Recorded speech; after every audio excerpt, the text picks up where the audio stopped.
quando a gente sofre uma grande decepção, fica muito difícil não desanimar. Fica muito difícil até não desistir dos nossos sonhos. Mas se a gente tiver fé e acreditar, o futuro pode ser ainda melhor do que aquele que um dia a gente sonhou. Eu sempre fui uma mulher romântica e sonhadora. O meu maior desejo sempre foi encontrar um bom marido, ter filhos, construir uma família. Igualzinho eu via nas novelas, nos filmes. Até que em 2008, eu conheci um homem e eu tive a certeza de que o que eu mais queria ia se realizar. Ele era o melhor homem desse mundo. Pelo menos era o que parecia. Mas se eu soubesse tudo o que ia acontecer. Eu estava tão apaixonada por esse homem, mas tão apaixonada, que com apenas 3 meses de namoro, eu já me casei. E aí? Bom, aí não demorou nada para o meu marido mostrar quem ele realmente era. Antes mesmo da gente completar 1 mês de casados, ele mudou completamente. Ele passou a me agredir. Não era fisicamente, mas o terror psicológico que ele fazia comigo era até pior. As palavras, os xingamentos, a pressão. Ele não me deixava nem falar com as pessoas. Ele me ameaçava o tempo todo.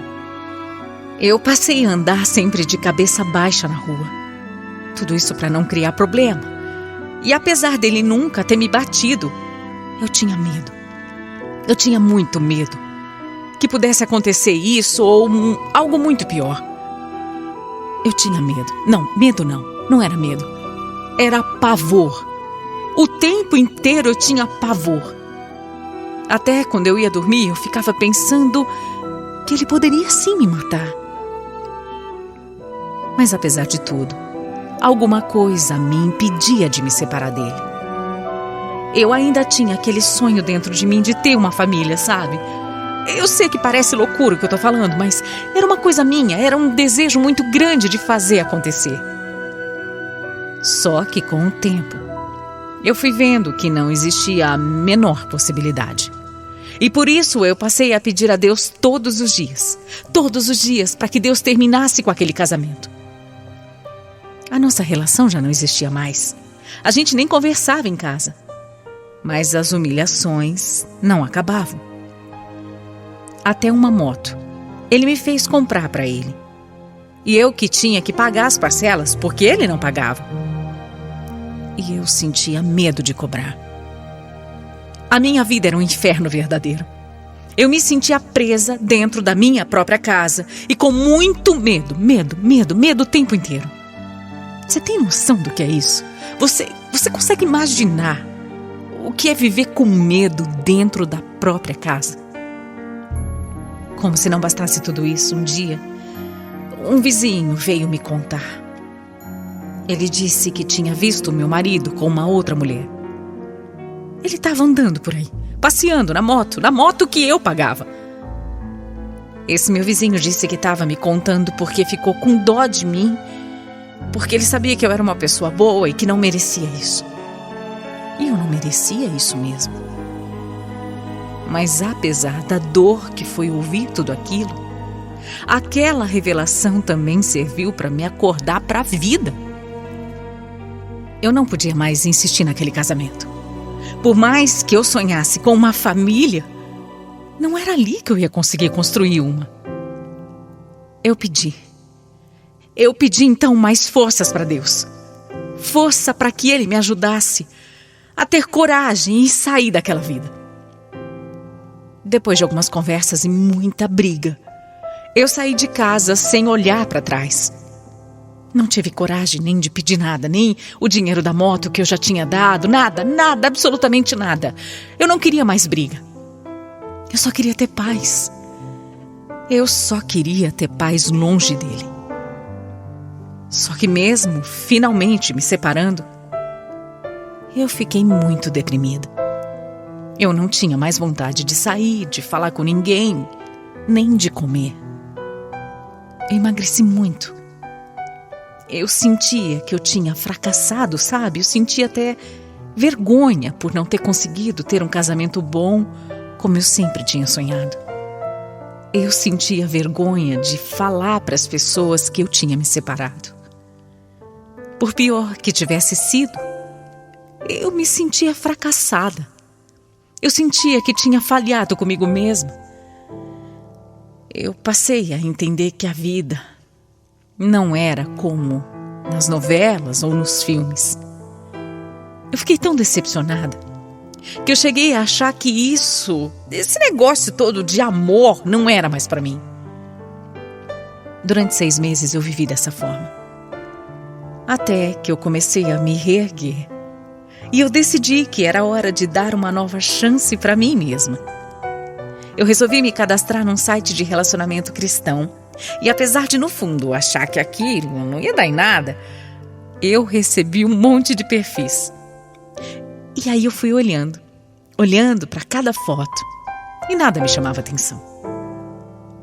Até que eu vi o Kennedy. Ele tinha uma cara fechada, sabe? Meio sério, não tinha um sorriso, parecia bravo com a vida. Mas mesmo assim eu achei ele muito bonito. Mesmo achando que um homem como ele não ia querer nada comigo, eu decidi mandar uma mensagem. E para minha surpresa, alguns dias depois, ele me respondeu. A gente logo trocou o telefone e ele me ligou. Oi, Eliana. Foi você que mandou mensagem pro e-mail, não foi? Fui eu sim. Eu achei que você nem ia responder. Ué, por que não? Eu achei você muito bonita. Muito mesmo. De verdade, eu queria muito te conhecer.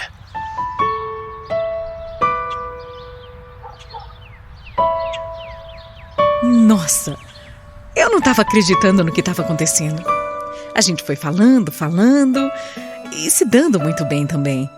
Eu gostei tanto dele que eu decidi abrir o meu coração.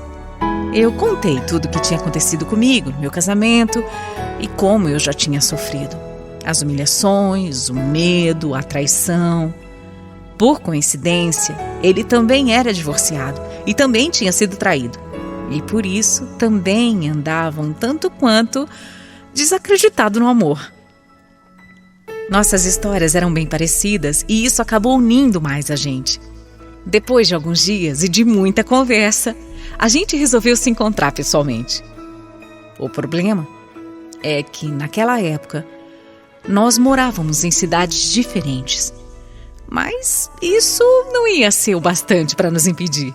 Eu lembro até hoje, era 10 de maio de 2010. Nós marcamos numa estação do metrô de São Paulo. E como eu estava bem nervosa aquele dia, muito nervosa, eu não conseguia esconder, sabe? Que eu estava ansiosa e muito empolgada. Quando eu cheguei, eu não conseguia ver o Kennedy, eu não conseguia encontrá-lo. Então eu decidi ligar.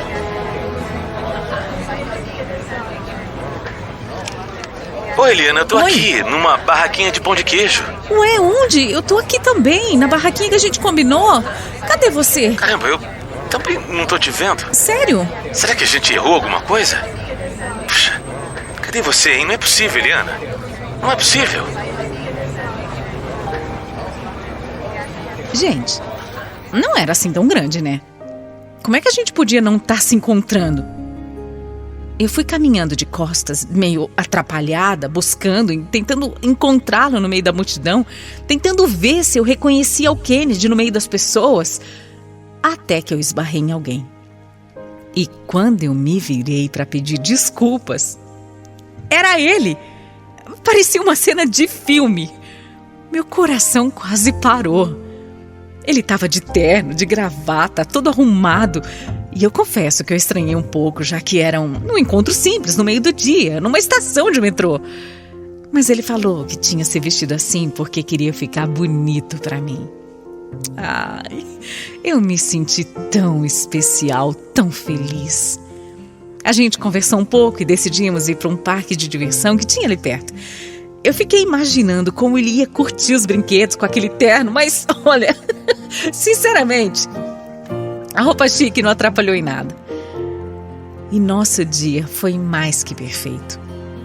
O Kennedy me tratava tão bem, com tanto carinho, com tanto cuidado. Ele era tão romântico que eu tinha que me beliscar para ter certeza de que eu não estava sonhando. Quando aquele dia chegou ao fim, eu senti um aperto no coração. Eu não queria. Eu não queria de jeito nenhum que aquele dia acabasse. Aquelas horas ao lado do Kennedy tinham sido como daqueles filmes românticos que eu tanto gostava. Eu não queria me despedir dele. Mas antes mesmo da gente ir embora, o Kennedy me surpreendeu. Eu não sei como te dizer isso, mas... Fala. Eu gostei demais de você, viu? Sério. É? Eu gostei, de verdade. Eu também adorei você, Kennedy. Por isso eu queria saber se você... Você não quer namorar comigo? Nossa, namorar? É. Bom, eu nem sei direito o que dizer, porque eu não esperava por isso, não. Eu sei que tá até cedo demais. Pois é. A gente acabou de se conhecer pessoalmente, mas eu não gosto de brincar com ninguém, sabe? Eu tô falando sério. A gente já sofreu muito e agora eu acho que a gente merece ser feliz. De verdade.